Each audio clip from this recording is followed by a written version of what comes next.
करके एक है, वो पद्मनाभ हमारी गुरु परंपरा में जिनका नाम आता है इसके इनके बाद आगे, तो वो इनके मुख्य शिष्य माने गए आगे। पद्मनाभ जो है, वैसे तीनों शिष्य मुख्य थे, लेकिन पद्मनाभ जी को गुरु परंपरा में रखा गया है। तो आज के दिन जो है एक ये बहुत सुंदर अपने एक प्रवचन कर रहे थे।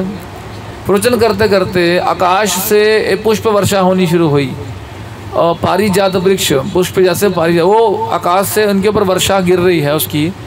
तो करते करते करते इनका पूरा शरीर उस पुष्पों के अंदर चला गया।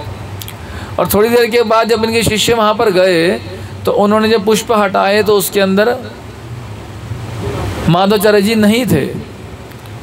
तो सब हैरान हो गए, माधवाचार्य जी कहाँ चले गए।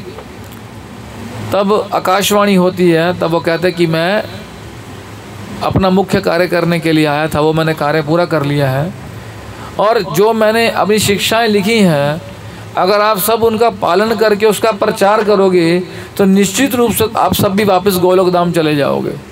तो मेरा मुख्य आपको आदेश है कि जो भी मैंने जन कल्याण के लिए ग्रंथों को लिखा है, आप उसको अच्छी तरह शिक्षाओं को अपने जीवन में उतारिए और दूसरों के कल्याण के लिए लोगों को बताइए।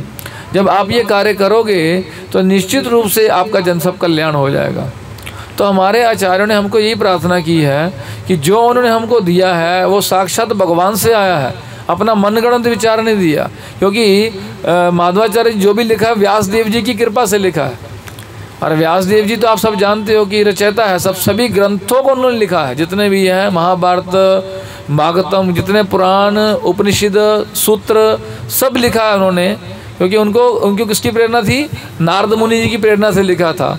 तो नारद मुनि किसकी कृपा हुई? ब्रह्मा जी। ब्रह्मा जी कहाँ से? भगवान से। तो डायरेक्ट भगवान का ही संदेश है सारा ये, इसमें कोई मिश्रित मिलावट नहीं की गई है। तो इसलिए इस प्रकार जो वर्णन आता है कि आगे जो इस ज्ञान को समझ पाना बड़ा मुश्किल था माधवाचार्य जी के। आगे उनके शिष्य हुए जय तीर्थ, उन्होंने इसको बड़ा विस्तार रूप से वर्णन किया जय तीर्थ जी ने, ताकि आने वाले समय में लोग इन ग्रंथों को समझ पाए। तो जय तीर्थ जी का बड़ा योगदान रहा। तो इसलिए आज के दिन जो है अदृश्य हो गए थे, वो वायुदेव के अवतार थे, वो वापस जहाँ से आए थे वो चले गए थे हमको। तो माधवाचार्य जी हमारे इतने महान आचार्य हैं, तो इसलिए हम सबको उनको प्रार्थना करना चाहिए आज के दिन कि वो जिस कार्य के लिए आए थे जन कल्याण के लिए, हम भी उस जन के अंदर ही आते हैं और हम पे भी कृपा करके हमारा भी कल्याण करें और हमारा भी मार्गदर्शन करें, ताकि इस कलयुग में हम जीव जो भटक चुके हैं अपना मार्ग, हम भूल चुके हैं कि वास्तविकता में हम हैं कौन।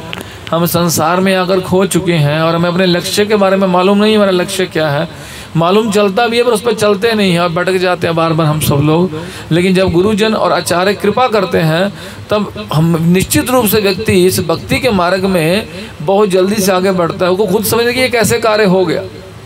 इसीलिए तो गुरु जी कहते हैं कि आचार्यों को प्रार्थना करना चाहिए। इसलिए सुबह सुबह हम सुबह मंगल आरती गाते हैं, गुरु जी को प्रार्थना करते हैं, नरोत्तम दास ठाकुर के भजन गाते हैं, नरसिंह आरती गाते हैं, शिक्षाष्टकम पढ़ते हैं, भक्ति ठाकुर जी के भजन गाते हैं, बहुत सारा हम दिन में गाते हैं प्रार्थनाएं। क्योंकि इन प्रार्थनाओं में इतनी प्योरिटी है, इतनी शुद्धता है, इसी के द्वारा हमारा कल्याण हो सकता है।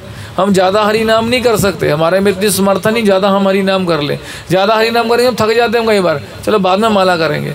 लेकिन इन चारों की जब हम प्रार्थना गाते हैं उससे हमें इंटरनली इतना बल मिलता है कि हम जब नाम जब भी करते हैं तो हमें और करने का बल मिलता है अंदर से। ठीक है ना। इसलिए हमें आचार्यों को प्रार्थना करते रहना चाहिए, क्योंकि बिना प्रार्थना के कोई भी व्यक्ति भक्ति में आगे नहीं बढ़ सकता है।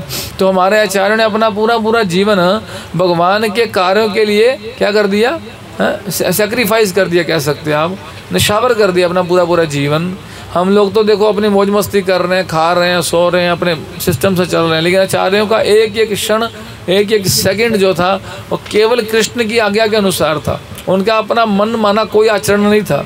हम सबका मन माना आचरण है, इसलिए हम थोड़ा भक्ति भी कर रहे हैं पर मन माने आचरण से कर रहे हैं, जिसका रिजल्ट नहीं आ रहा है। इतना थोड़ा हमको आनंद आता, लेकिन ज़्यादा आनंद नहीं हम ले पाते भक्ति में। लेकिन भगवान के भक्त जो निरंतर भगवान के ही सिस्टम से चलते थे वो निरंतर आनंद में डूबे रहते थे। इस प्रकार माधवाचार्य जी जो हैं उनका हमें आशीर्वाद लेना चाहिए आज के दिन। श्रीपाद माधवाचार्य जी के तिरुभाव दिवस तिथि की जय, श्रीपाद माधवाचार्य जी की जय। तो अभी जो है